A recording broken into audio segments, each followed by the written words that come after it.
Russian President Vladimir Putin says that his country attacked Ukraine with a new mid-range ballistic missile. In a national address, Putin said that Russia deployed an experimental weapon in retaliation for Ukraine's recent strikes on Russian territory with U.S. and British missiles. Just a day earlier, Russia accused Ukraine of launching UK-supplied Storm Shadow missiles into Russia's Kursk border region. British media reported that London had given the green light for the weapon's use. The United States also recently gave the go-ahead for Kyiv to use its longer-range ATACMS missiles for strikes inside Russian territory. Putin also warned the West that Moscow could strike the military installations of any country whose weapons are used against Russia. We consider ourselves entitled to use our weapons against the military facilities of those countries that allow their weapons to be used against us. In the event of an escalation of aggressive actions, we will respond just as decisively. We have always preferred to resolve all disputed questions with peaceful means. But we are also ready for any development in events. If anyone doubts that, they are wrong. There will always be a response. All right, I want to bring in now Russia analyst Konstantin Eggert. He joins us from the Lithuanian capital, Vilnius. And Konstantin, you heard Putin's address. How do you read it? Well, frankly, when you hear him in Russian, it's very clear that he's worried. And it's very clear that, well, to some extent, he's scared of the massive use of Western missiles against Russian targets. And I think that his retaliation, which he stated, he coordinated with the U.S. So he basically told the U.S. that the launch will not be nuclear in advance, is an attempt to show that he's very serious about escalation. That the Biden administration, the German government and others were so much afraid. So in a sense, it is not so much about Ukraine, it's about scaring the West into not giving weapons to Ukraine, into not giving missiles to Ukraine, because to me it seems he is really worried that this may have a significant effect, especially in the Kursk Oblast, where Putin is trying to dislodge the Ukrainian forces that managed to seize part of this Russian region.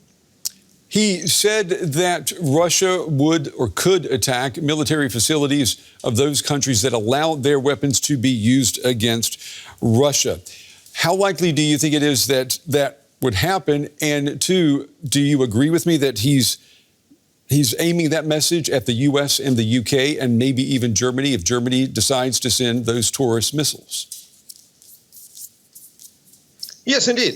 Absolutely. And I think that, on the other hand, answering your first question, I don't think he will launch such a strike, because that will risk a lot.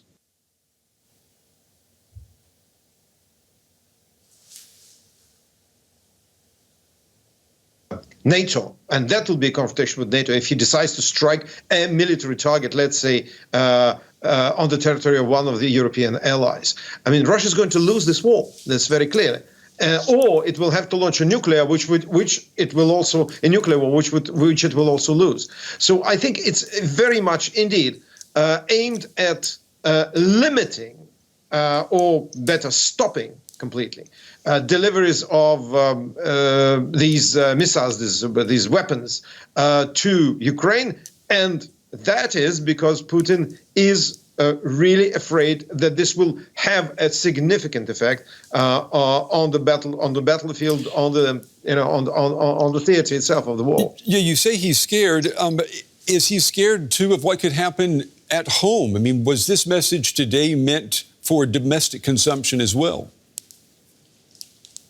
Oh yes, look, it goes without saying, Brett. every single Putin's message always has a domestic component. There is no such message that does not have such a component. He understands that especially in the big cities where people are better informed, have better versatility using social media and what remains rather of social media in Russia, he understands that people will be worried about it, and he wants to basically calm them down, say, we're so powerful that the West will not try it again, or they will have even more of a series of consequences. Also, he claimed, I think completely without justification, that such missiles cannot be downed by Western air defense systems, and that is, I'm sure it has to be verified, and pretty certain it is wrong. And finally, what he lamented several times is the fact that the United States under the first Trump administration left the short and intermediate range missile treaty.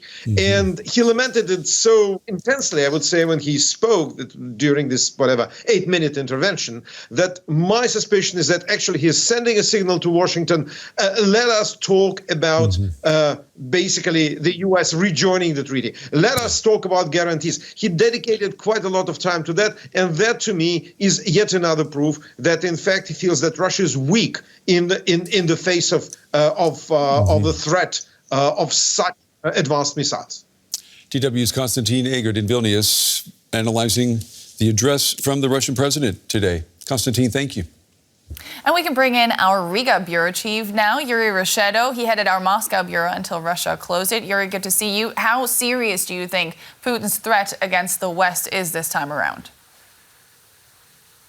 Well, Nicola, of course, we have to take every threat seriously. Let me remind our viewers that many in the West didn't want to believe that Putin would start a war before February 2022. But I wouldn't overestimate the current threat either. Firstly, a response from the Kremlin was to be expected after Ukraine launched US and British longer-range missiles.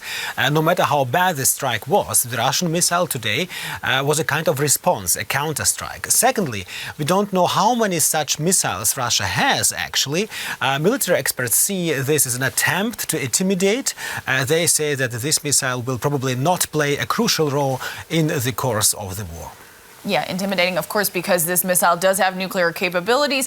Putin also said that the conflict in Ukraine has the characteristics of a global war. Juri, what exactly does he mean by that? Well, to understand this, Nicole, you have to know how the Russian media, Russian propaganda has presented this war so far from the very beginning. For us in the West, this is Russia's war of aggression against Ukraine.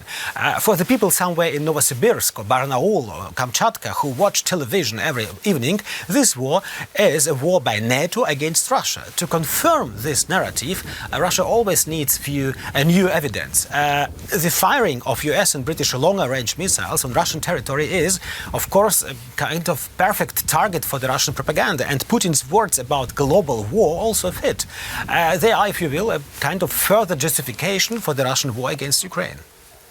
By launching this new missile, Juri, and talking about it on television, what message do you think Putin is trying to send to his domestic audience?